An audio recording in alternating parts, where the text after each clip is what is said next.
Good morning, everyone.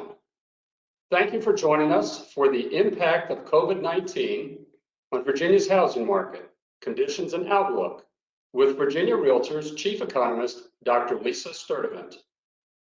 Before we start, I would like to acknowledge and thank you for taking the stay-at-home order and recommended CDC guidelines seriously. We are living in an interesting time, and our methods on how we do our job have changed dramatically. We are now conducting open houses through virtual means, such as Facebook Live.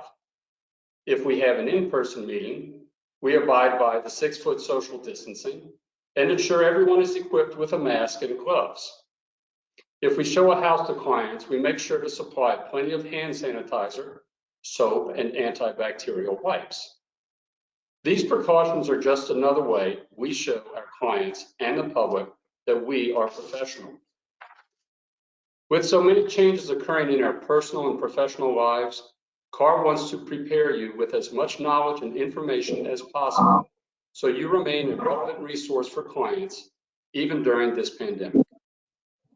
Here are some ways CAR continues to support your success. We have created a new email communication called CAR Cares COVID-19, which is distributed each Wednesday to members.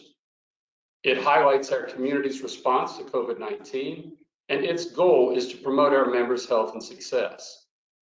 In addition to the email, CAR has created a corresponding COVID-19 updates and resources webpage, which is easily accessible on the single sign-on dashboard. I advise you to reference this page regularly as it gets updated with key information regarding local and state general health messages and realtor-related news from the National Association of Realtors, Virginia Realtors, and the Department of Professional and Occupational Regulation. While we can't meet in person, CAR will continue to be your gateway to more by delivering dynamic content through general membership meetings, trainings, and other various programs through GoToWebinar such as this session. The Realtor Store is yet another way CAR has adapted to these challenging times by making this service available online and offering curbside pickup on Wednesdays from 10 a.m. to noon. For added convenience, we added a Realtor Store icon on the SSO dashboard. We will also continue to support our local community. Last Thursday and Friday, CAR and the Blue Ridge Home Builders Association partnered on a blood drive at the Hillsdale Conference Center, which provided 59 pints of blood to the American Red Cross.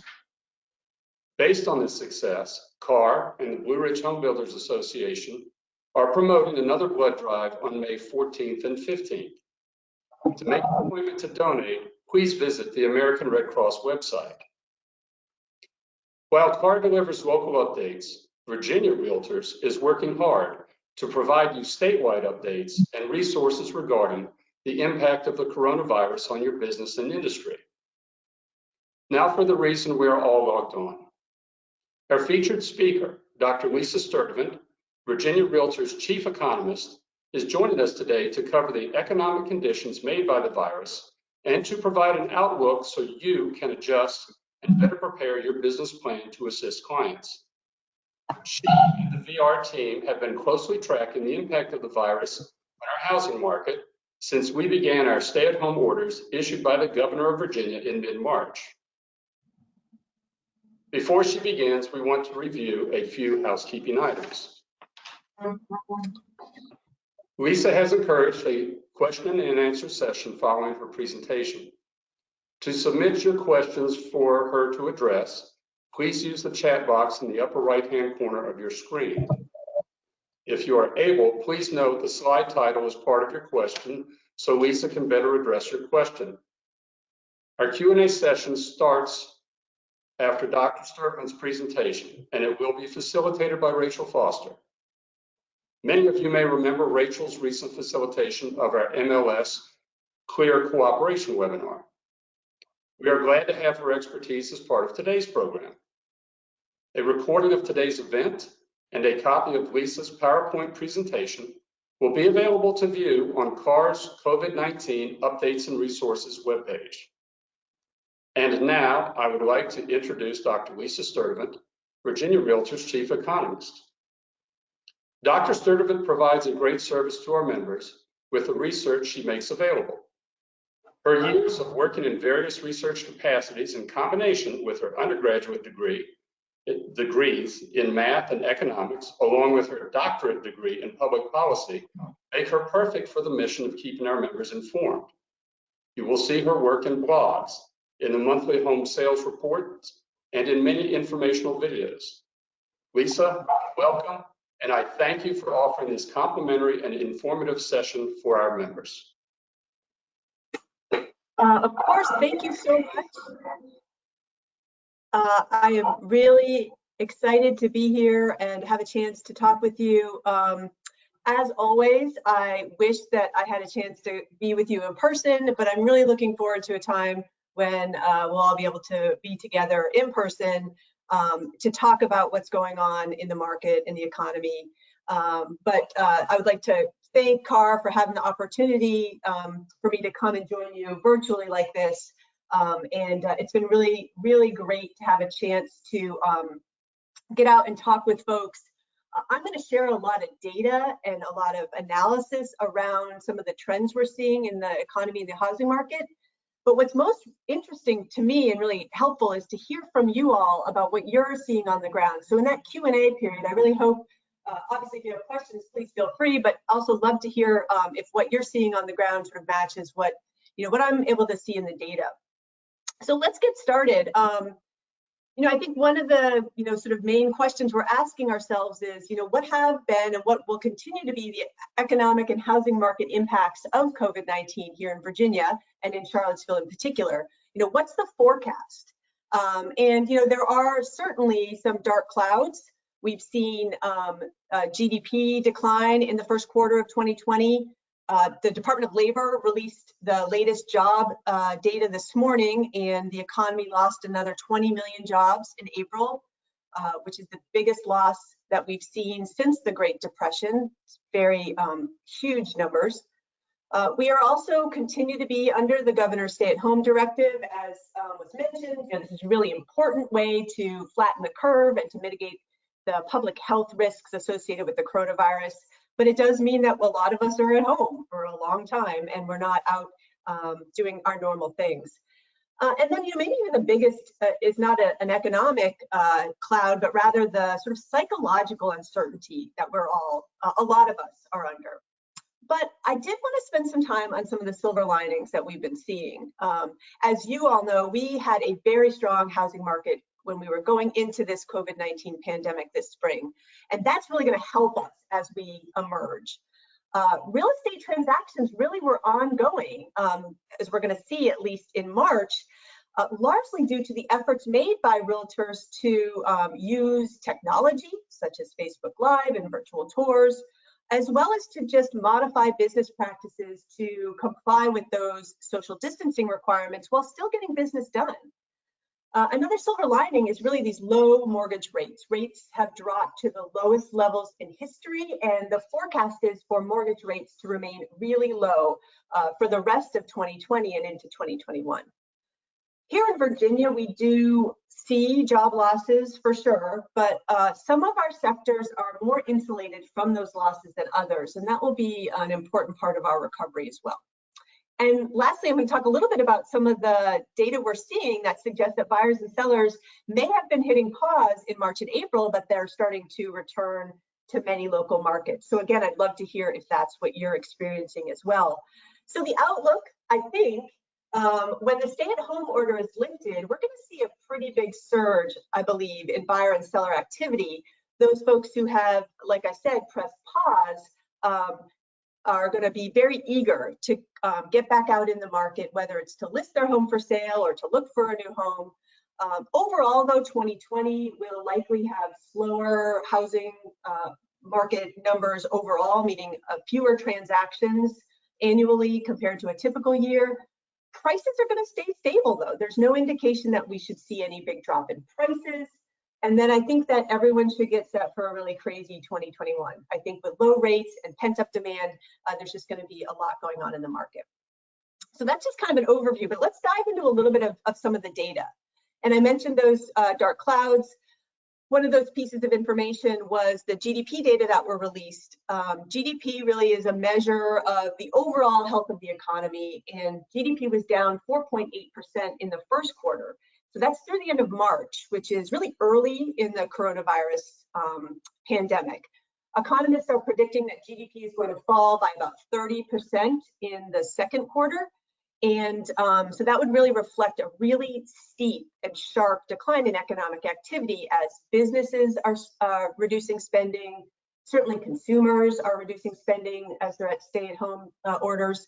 And so the question is, how quickly will we recover from that really steep decline in the second quarter? We'll come back to that. Data from the Department of Labor were released this morning showing that in April, the US economy lost 20 million jobs. So this is a larger number of job losses than we saw during the entire 2008 recession, and really the biggest monthly drop in jobs sort of in history since the Great Depression. And there is data will be coming out for Virginia later this month, and we'll report that for Virginia, but we're likely to see pretty big numbers here in Virginia as well. The one thing that gives us a little pause, right? We're sort of looking for those silver linings is in terms of how the housing market might be impacted, is these job losses have really been very highly concentrated in a few industries. In particular, the leisure and hospitality industry. This is your restaurant, bars, the hotel industry, travel and tourism. These have been the industries that have been most impacted. And on the other end, some of our professional service jobs, some of our government jobs, those are sectors that have been less impacted by the COVID job losses. Many of those professional service jobs, for example, are jobs that are being done at home now or virtually instead of in the office. And here in Virginia, where we have so many jobs tied to the federal government, those jobs have tended to be relatively well insulated. Now that's going to change, right? We've heard information coming out of UVA health systems, for example, that there are furloughs of health employees. The university itself may have to furlough academic staff. And so there is a sense that over the next few weeks, we'll see more job losses in more of the professional sectors. But right now, the losses have been concentrated really in leisure and hospitality and retail trade. Why that is relevant to the housing market is the folks that have been most impacted by job losses to date tend to be disproportionately renters, whereas folks in those professional service jobs, management, finance, government, they have much higher home ownership rates and are more likely to be in the target market for home buying and selling. And in fact, we do regular surveys of Virginia Realtors members, and we found back in April, in the middle of the month, 35% of property managers here in Virginia had said that tenants hadn't paid rent as of the 17th. And so this non-payment of rent issue, at least to date, has been a much bigger impact than challenges paying mortgages. We know that the job losses are going to be big because we're able to track data weekly on the number of people applying for unemployment benefits. The job loss data are a little bit lagged. We have to wait a little bit for them. But every week we know how many people in Virginia applied for unemployment benefits. And this week it was about 61,000 people. Between March 21st and May 2nd, more than 620,000 Virginians have applied for unemployment benefits, which is really a staggering number. The silver lining, again, is that these weekly unemployment numbers have actually been declining for several weeks in a row. So while people still are applying for unemployment, every week it's a lower and lower number. And so that's a good sign. We're going to be dealing with a lot of job loss for weeks to come, but we have definitely peaked in terms of the number of people applying on a weekly basis. So what type of economic recovery do we think we're going to see? I think early in this pandemic, there was a lot of hope maybe, or optimism that we would have a V-shaped recovery, a very quick recovery from a very severe downturn. But increasingly, economists are predicting that we're going to take a little bit longer coming out of this. It's going to be more of a U shape, or even a W, depending on how well positioned the economy is to deal with a recurrence of COVID in the fall, because there's a lot of understanding now that it is likely that the coronavirus will be a challenge again in the fall and the winter, and a vaccine for the virus won't be available until the first quarter of 2021 based on the information that we have available. So probably not a V, maybe a U, maybe a W. But for the housing market, I think the things that the realtors are doing now will be really important to help prepare us to have sort of a seamless fall and winter housing market, even if the economy is again challenged by coronavirus. So let's talk about the housing market. I have data for March, and the data for April are going to be coming out early next week, and so please look out for that. I have some preliminary information to share on what April looked like, but primarily I'm going to be talking about March. March was a really good month for home sales activity in Virginia. And as I mentioned, one of the main reasons for that was realtors were able to make modifications to the way they do business in order to continue to conduct business. So about 80% of Virginia realtors told us in a recent survey that they're still conducting business either entirely through virtual means or by using the masks and the gloves and the social distancing when in-person communication is required. That's been really important to the stability, the relative stability of our housing market here in Virginia. That is actually not true in all other states where the real estate industry has really been more systematically shut down by the stay-at-home orders in a place like Pennsylvania, for example. I'm going to show, again, March data for the Charlottesville Association of Realtors footprint, but also I'll have a chart that shows the city of Charlottesville specifically, and can certainly talk about other communities. Notice that the scales on these charts are different, just to keep that in mind. Charlottesville, of course, is a much smaller market than the region overall, but in general, across the Charlottesville area, home sales were up in March by about 5.7%, and really up between February and March. Really had a really nice March uptick that we expect to see in most Marches. We looked a lot better here in Virginia than the nationwide data, where it showed that sales were actually down between February and March nationwide. And so we actually saw a pretty healthy increase across the state. And again, the really important reason for that is, first, the impacts of coronavirus hit Virginia a little bit later, certainly than a place like California or Washington State or New York.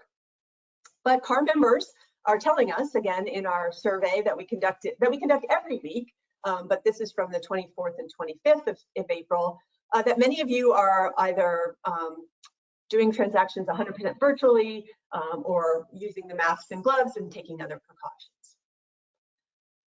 Lack of inventory, as you all know, actually has been, the sort of persistent challenge that is being exacerbated by the coronavirus outbreak. Active listings at the end of March were down 20% from a year ago statewide, just continuing this 5-year trend we've seen in a decline in listings.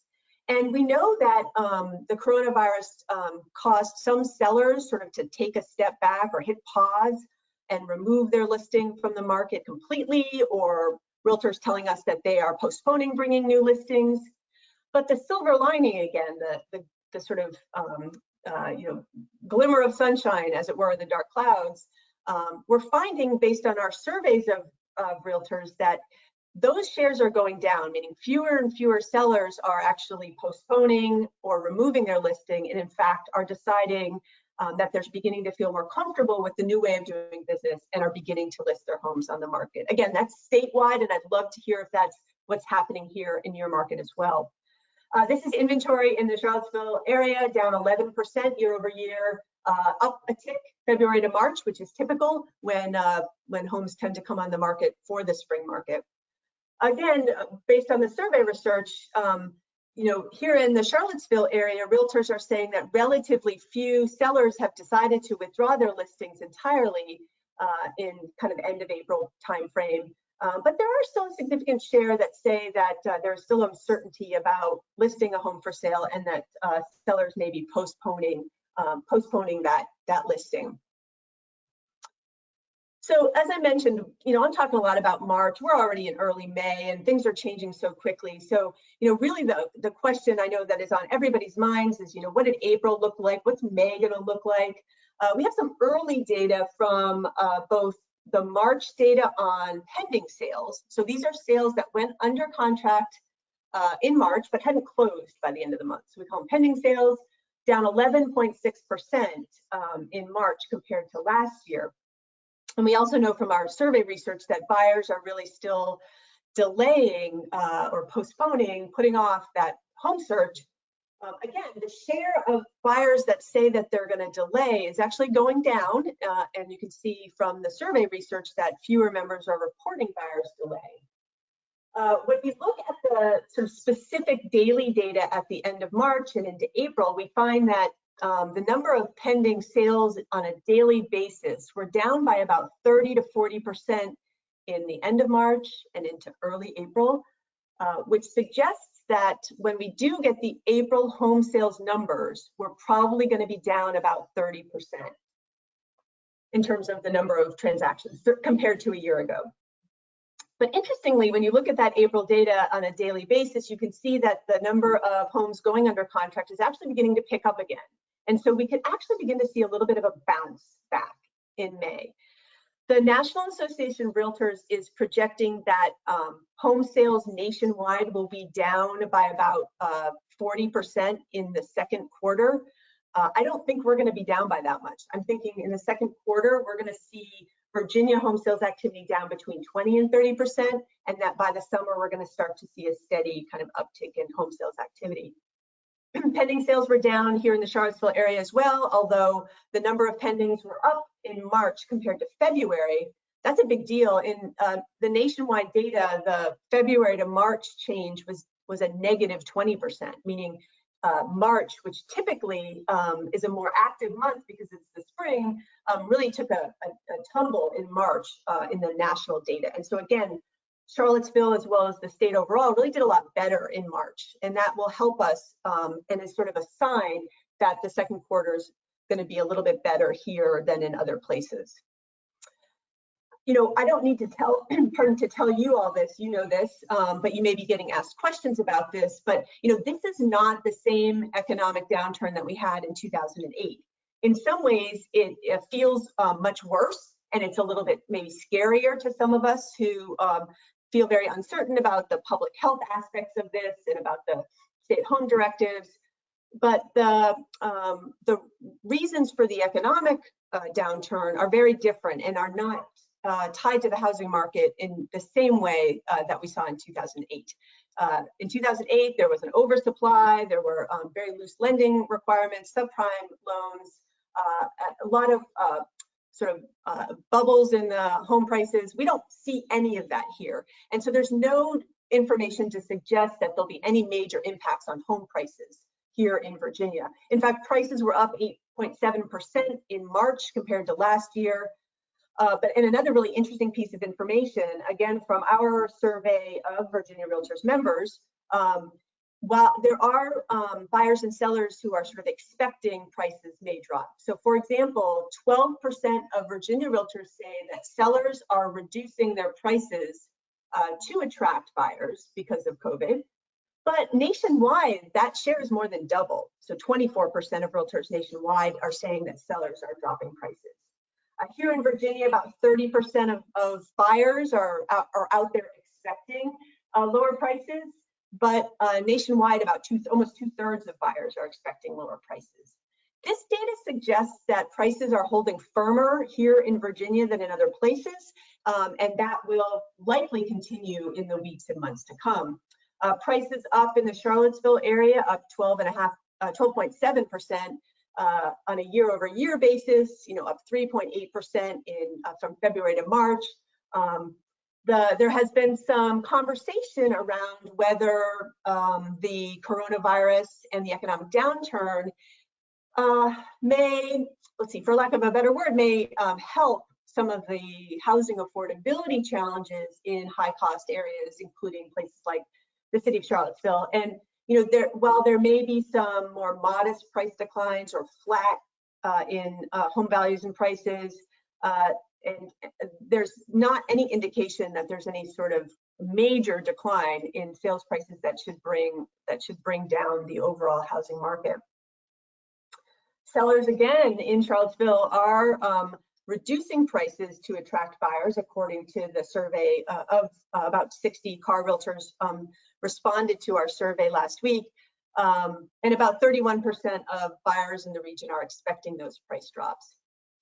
I'm going to end there because I want to leave a good bit of time for us to have a good conversation. I do want to mention a few resources to you before I turn this back over to folks there at CAR. But I know that there's so much information, and CAR has such great information and resources on COVID-19 and the coronavirus. Virginia Realtors has also been updating that information.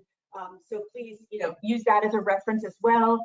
I have learned how to do Facebook Live, and so I do a Facebook Live every Thursday at 4 p.m. covering different topics, but always focused on what new information we have about the coronavirus's impact on the market here in Virginia specifically. We do our monthly home sales reports as well as quarterly reports for CAR on the state of the housing market. And lastly, it's not here, but I mentioned several times that we do weekly surveys of Virginia Realtors members. I send those out here from my computer every Friday at 10:30. And so please, if you haven't had a chance to respond, take a look through your email today and see if it's there. I'd love to get more information about what's going on in the market there in Charlottesville.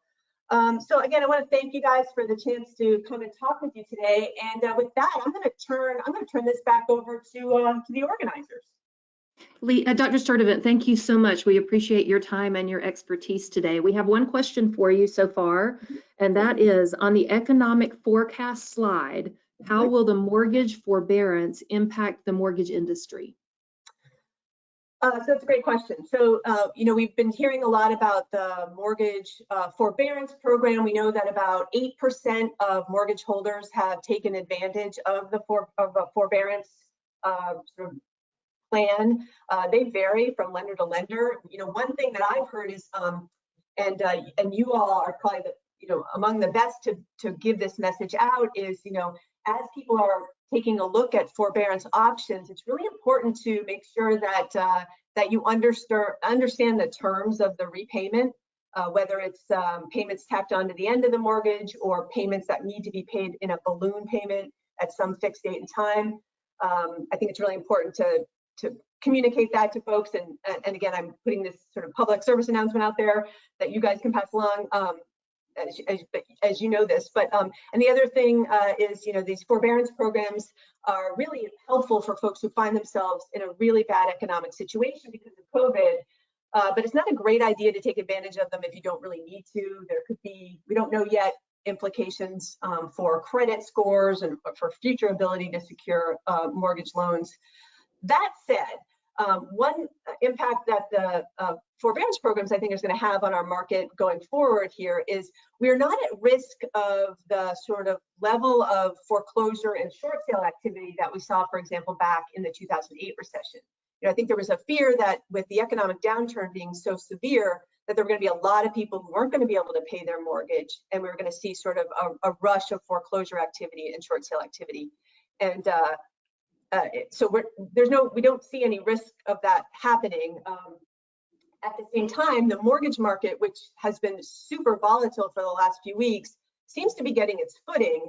And the one thing I think that's still outstanding and needs to be resolved is, as these forbearance programs get put into place, the mortgage servicers are still having to pay investors. And so the liquidity challenge in the mortgage market that hasn't quite been figured out, I think that needs to be reconciled. And then for the next few months, again, the mortgage rates seem like they're going to stay relatively low.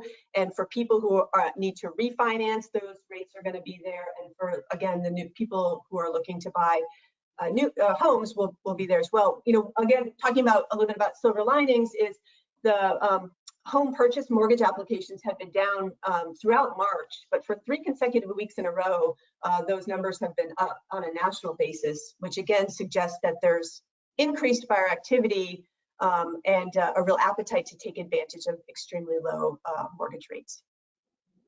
The next question that's come in for you is about buyers who are concerned that home values are going to continue to fall over the next year. They're referencing how in 2008 we thought that that was the bottom, but values continued to decline for a year or more after that. Do you think we will continue to see a long-term decline in home values?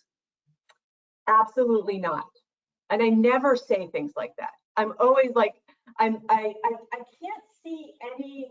Now, let me backtrack. So the world is an unpredictable place in many ways, but the economic fundamentals that we have at play suggest no reason to think that there'll be a dramatic drop-off in home values. And so I want to point to 2 very important demographic reasons why that's the case. And then we can talk maybe about a couple economic reasons. But the pool of buyers, the demand pool is larger than it's been in generations. So the number of people who have entered the first-time home buyer and move-up home buyer phase of their lives, the millennials, is really larger than it's been before. So demand is really high.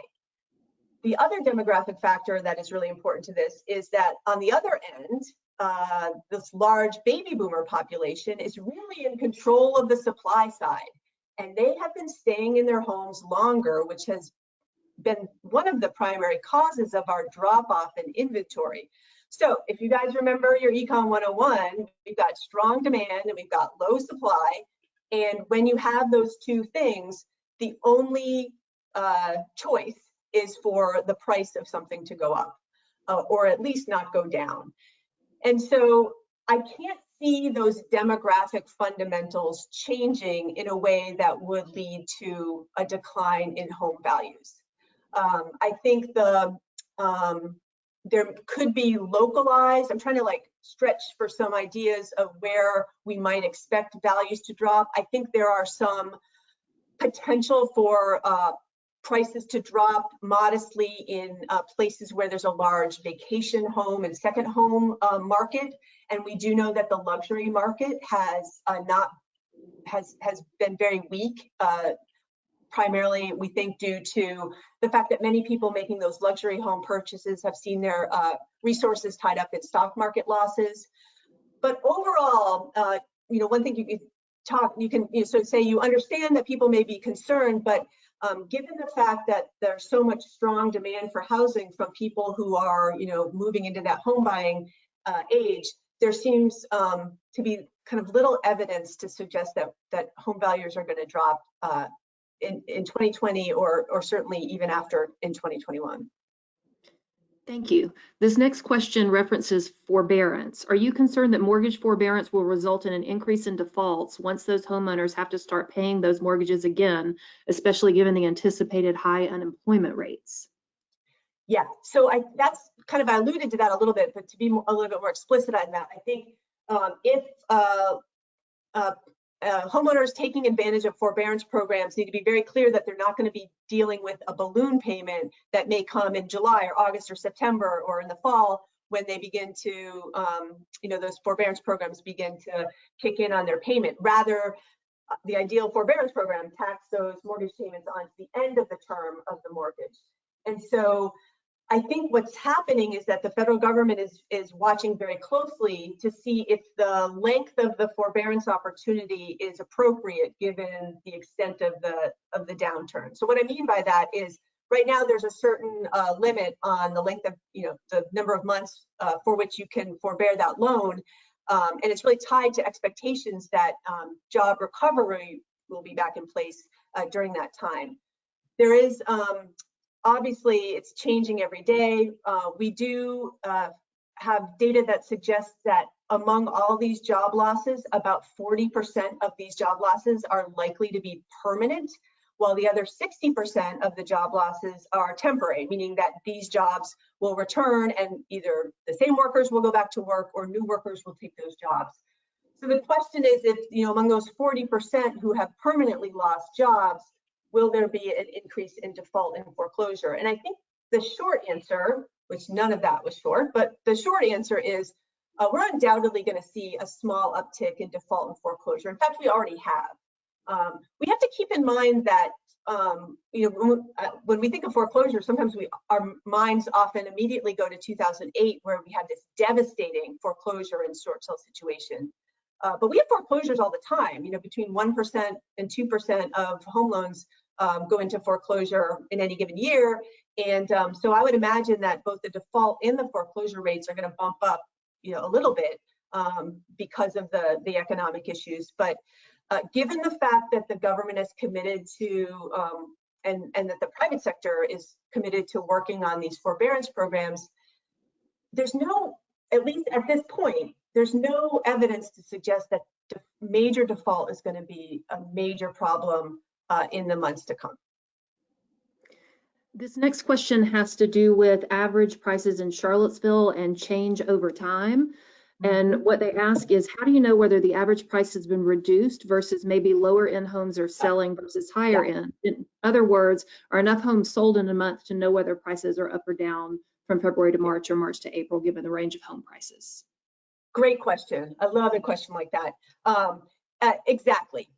So one of the reasons I hesitated about putting City of Charlottesville data up, because each month there's between 40 and 60 sales, and to your point, exactly, we don't know if over time that, or if that 1 month change is due to something happening in the market, or the fact that there was just a few $1 million homes sold, or I know in a month where, for example, a new housing development comes online, that can really skew the month-to-month data.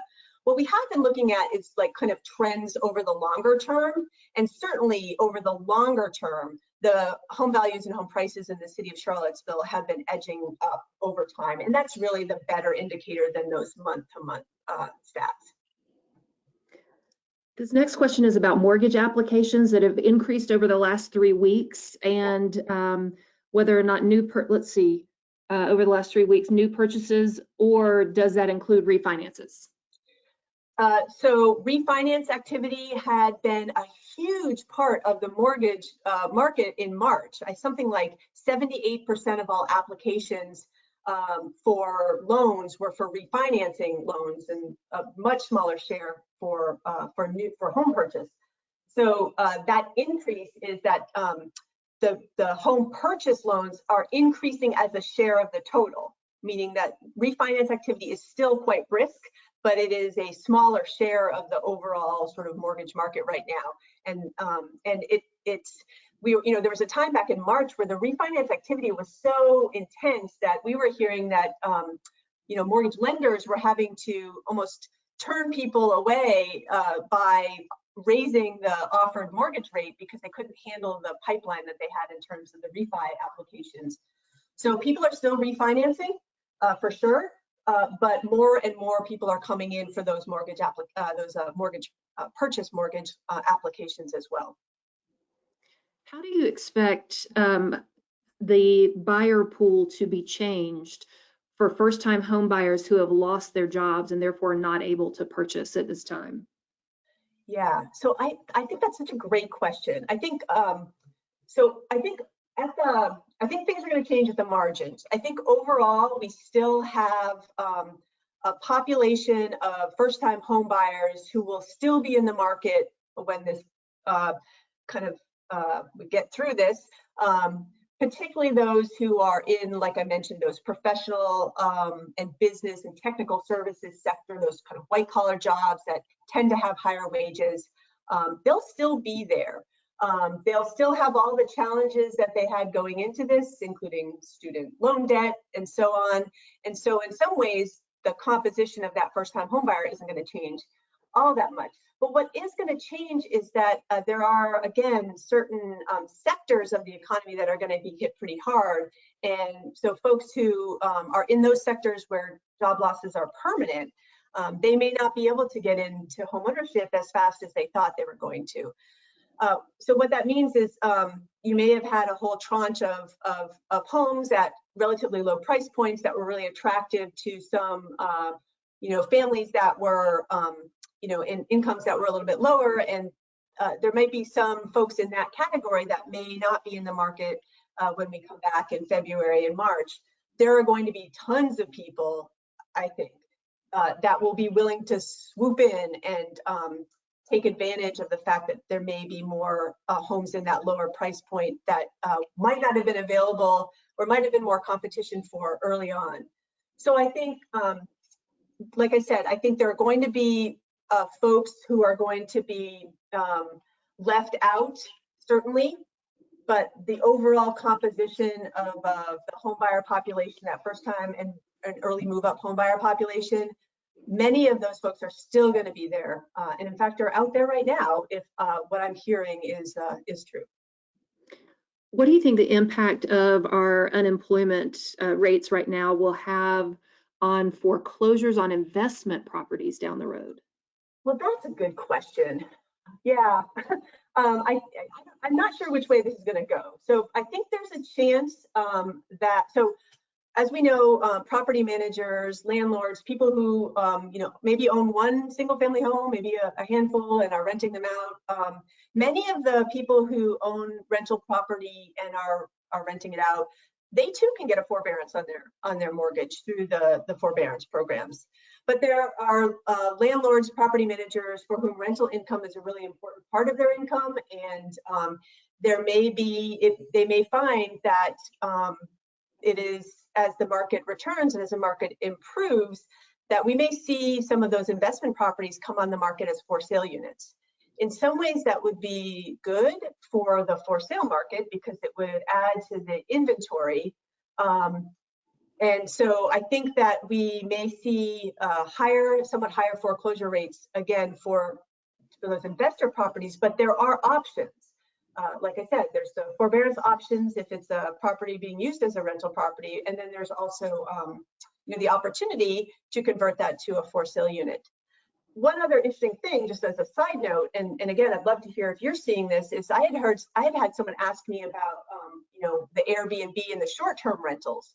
And in some markets, I'm hearing, this is down kind of in the southeastern part of the state in Hampton Roads, and that they're seeing folks who had been using units as short-term rentals or Airbnb are deciding to instead list those homes with a realtor for sale, bringing an additional inventory to the market that might not have been there had it not been for this downturn. How do you tell if a landlord is eligible for a forbearance so that we have leverage to renegotiate a lease? That's a really great question. The answer is that the individual property owner has to go ask their mortgage lender. You have to have a conversation with the lender, and they'll be able to tell you for sure. I don't want to speculate on the criteria that are used because I don't want to get into trouble. But the first step is always going to be to reach out to your lender. Thank you, Dr. Sturdivant. It looks like that's our last question. So I'm going to turn things over to Tom Woolfolk.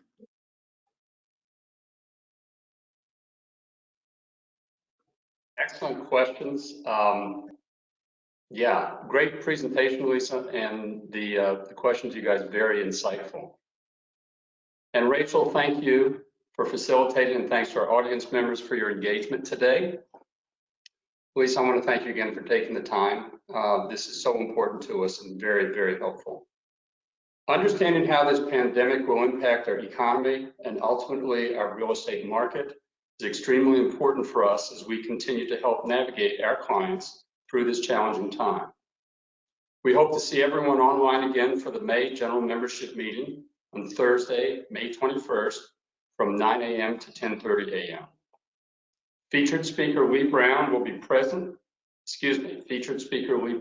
present Be the Resource, which will cover ways for you to update, bear with me, for you to update and cater your business plan to fit a changing 2020. You can register for free using the CAR Education and Events Calendar and the GoToWebinar link. With that, I'm going to say thank you and goodbye, and have a great rest of your day.